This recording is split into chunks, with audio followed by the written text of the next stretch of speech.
In the previous video, we improved the user experience of the application by implementing animated skeleton loaders for asynchronous data.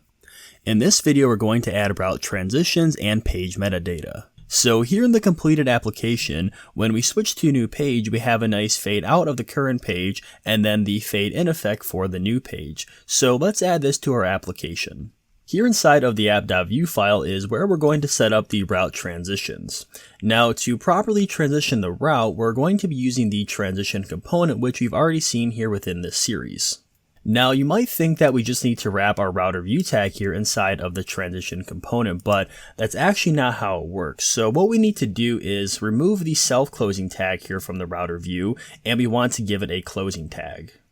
Now, the router view tag exposes the vSlot API, which is going to give us access to information on the route itself, such as the component that should be rendered and also the route itself. So on the opening router view tag, we're going to define a vSlot, and we'll set it equal to, and we'll define some curly brackets here, and inside of here, we're going to define component.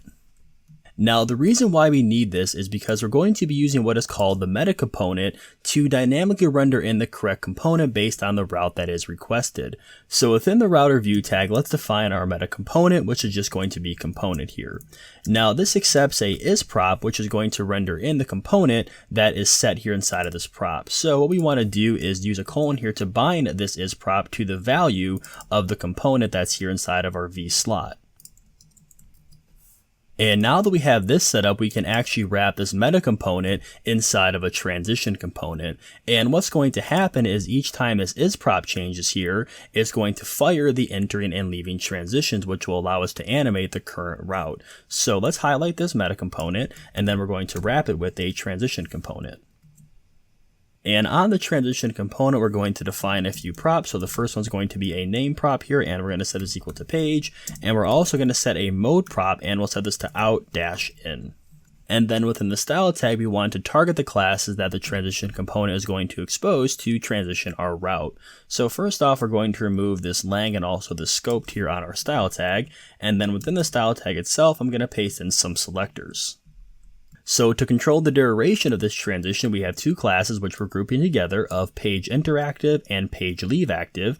And what I found worked best for this transition was setting the transition property to 600 milliseconds, ease, and all. And for the transition itself, we want to target these two classes here of page enter from and page leave to, and we're going to define an opacity property and set that to 0. And now inside of our application, when we switch routes, as you can see here, we're going to have a nice fade out effect, and then our new page is going to fade in. Now, to wrap up this application, the final thing that we're going to do is set the page titles or tab titles. So currently, as you can see, when we're on the home page, it just says vite app, and the same thing if we go to our city view route here, it continues to say vite app. So within our router or index.js file, which is located in the router folder, we have this array of all of our routes. So what we want to do is on each one of our routes, we're going to define what is called a meta property, and inside of here, we want to define a title property. And for the home route, we'll just define the title to be home, and then we can copy this and paste it here inside of our city view route, and then for this, we can just give it a title of weather.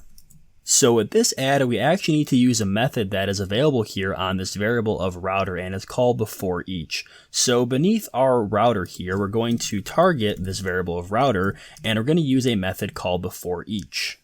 And this method accepts a few parameters. So those parameters are going to be to, from, and then also next, and then we have our callback.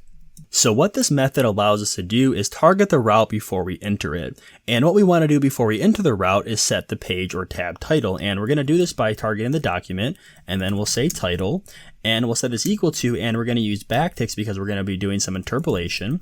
And then we want to target our to param here, which is going to give us access to the route that we're going to. So we're going to say to, and then we can get a hold of this meta property that we defined here. And then we're going to say title.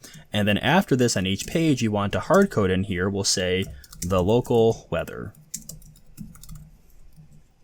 And now inside of the tab title, we have a change to weather and then the local weather. But as you can see, we no longer have the contents of our page here because what we need to do after this is call next. And now as you can see, when we switch pages, we're going to have the correct tab title. So here on this view, we have it say weather, the local weather. And then on the home page, it's going to say home, the local weather. Now here in the city view, we can actually make our tab title a little bit more advanced by displaying the current city and also the state of the view instead of hard coding the value of weather here into the tab title.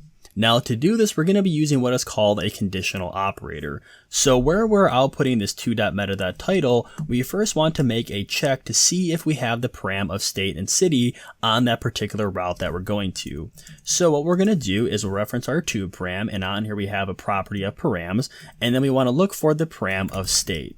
And what we want to do is if this is true, then we want to output these params to the tab title here. If not, then we just want to display the 2.meta.title.